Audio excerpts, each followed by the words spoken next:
प्रिया की शादी को 2 साल हो चुके थे। प्रिया अपने पति के साथ मुंबई में रहती थी। उसका पति सुमित एक बहुत बड़ी कंपनी में काम करता था और इंजीनियर था। अक्सर काम के सिलसिले में बाहर रहता। पति सुमित के साथ उसका एक छोटा भाई अभय भी रहा करता था। अभय अभी यूनिवर्सिटी में पढ़ाई कर रहा था। अभय का नेचर बिल्कुल शांत, समझदार और बेहद सलीकेदार था। प्रिया के लिए वह सिर्फ एक देवर ही नहीं बल्कि उसका एक बहुत ही प्यारा दोस्त भी बन गया था। घर में जो रौनक थी वह सिर्फ अभय की वजह से ही थी। एक शाम जब प्रिया के पति सुमित एक हफ्ते के लिए काम से दिल्ली चला गया, तब घर में बस प्रिया और अभय ही रह गए थे। वह दोनों हमेशा साथ में खाना खाते, चाय पीते और कभी कभी देर रात तक बालकनी में बैठकर बातें भी करते। एक रात बारिश बहुत तेज हो रही थी। लाइट भी जा चुकी थी और घर में सिर्फ मोमबत्ती की रोशनी दिख रही थी। प्रिया ने एक सफ़ेद सूती साड़ी पहन रखी थी। हल्की बारिश होने से वह भीग चुकी थी और जाकर उसके तन से लिपट गई थी। अभय की नज़रें उस पर एकदम अचानक से ही टिक गई और प्रिया ने पहली बार उस नज़र को महसूस किया। तुम्हें सर्दी लग जाएगी भाभी, अभय ने धीरे से कहा। इस पर प्रिया मुस्कुरा दी। तुम भी तो गीले हो, जाओ अपने कपड़े बदल लो। अभय उठा लेकिन कुछ कदम चलकर रुक गया और फिर पीछे मुड़कर देखने लगा। भाभी, क्या कभी आप अकेलापन महसूस करती हैं? उसकी आवाज़ में कुछ ऐसा था जिसे शब्दों में नहीं समझ सकते। प्रिया ने कुछ पल सोच और कहा, कभी कभी लगता है, लेकिन फिर सोचती हूँ यही जिंदगी है। वह पल बहुत भारी था। दोनों के दिलों में एक अजीब एहसास जाग रहा था। कुछ था जो आपस में जुड़ रहा था, मगर दोनों उसे नाम देने से डर रहे थे। उस रात कुछ नहीं हुआ, बस दो दिलों ने एक दूसरे की धड़कनों को सुना। फिर अगले दिन थोड़ा संभल कर बात करने लगे, जैसे कि वह एहसास था ही नहीं, लेकिन वह था, खामोश मगर गहरा। वक्त गुजरता गया। सुमित काम से लौट आया। जिंदगी फिर से नॉर्मल हो गई, लेकिन अभय की आंखों में अब कुछ और ही था। एक अधूरी चाहत थी, एक अनकही मोहब्बत थी। प्रिया ने भी उसे महसूस किया, पर वह जानती थी कि उसकी जिम्मेदारी सिर्फ एहसासों की नहीं, रिश्तों की भी है। अंत में प्यार सिर्फ पाना ही नहीं होता, कभी कभी उसे नकारना सबसे बड़ा प्यार होता है।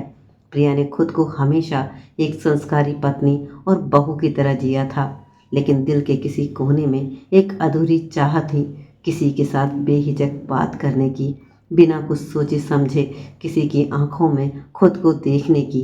अभय में वह सब था। वह सिर्फ समझदार ही नहीं था, बल्कि उसकी आंखों में एक ऐसा सुकून था जो प्रिया को अपने होने का एहसास दिला रहा था।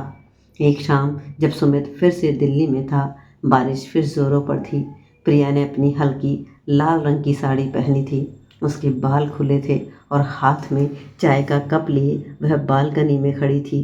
अभय ने पीछे से आकर धीरे से उसके कंधे पर शॉल डाल दी। बारिश तुम्हें और भी ज़्यादा खूबसूरत बना देती है भाभी, उसने हल्की मुस्कुराहट के साथ कहा। प्रिया का दिल एक पल को जैसे थम सा गया। उसने उसकी तरफ देखा।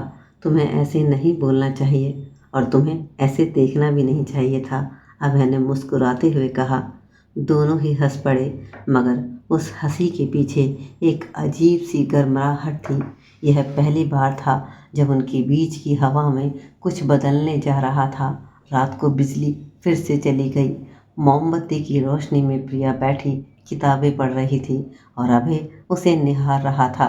भाभी, उसने धीरे से कहा, अगर हम पहली बार किसी अजनबी की तरह कभी मिलते तो क्या आप मुझसे प्यार कर पाती?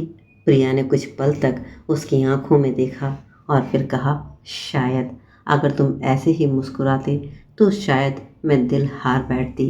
अभय धीरे से पास आया तो प्रिया की धड़कनें अब तेज चलने लगी थी। उसने किताब बंद की और अभय की तरफ देखा। अभय ने उसका हाथ अपने हाथ में ले लिया। मैं जानता हूँ कि यह गलत है, पर जो महसूस करता हूँ वह झूठ नहीं है। प्रिया ने अपना चेहरा शर्म से छुपा लिया, और जो हम नहीं कह रहे थे वह भी सच्चा है। फिर एक पल के लिए समय रुक सा गया। अभय ने धीरे से उसके गाल पर हाथ रखा और उसका चेहरा थोड़ा सा ऊपर उठाया। प्रिया की आंखें झुकने लगी और अगले ही पल अभय ने उसके होठों को हल्के से छू लिया। वह किसी आग की तरह नहीं थी, वह खामोश इजहार था। प्रिया ने भी अपनी आंखें बंद कर ली, जैसे बरसों से किसी अपने की गर्माहट को महसूस कर रही थी। काफी देर तक दोनों एक दूसरे की बाहों में चुपचाप बैठे रहे। बारिश की आवाज, दिल की धड़कन और मोमबत्ती की रोशनी, सब कुछ मिलकर एक सपना सा महसूस हो रहा था।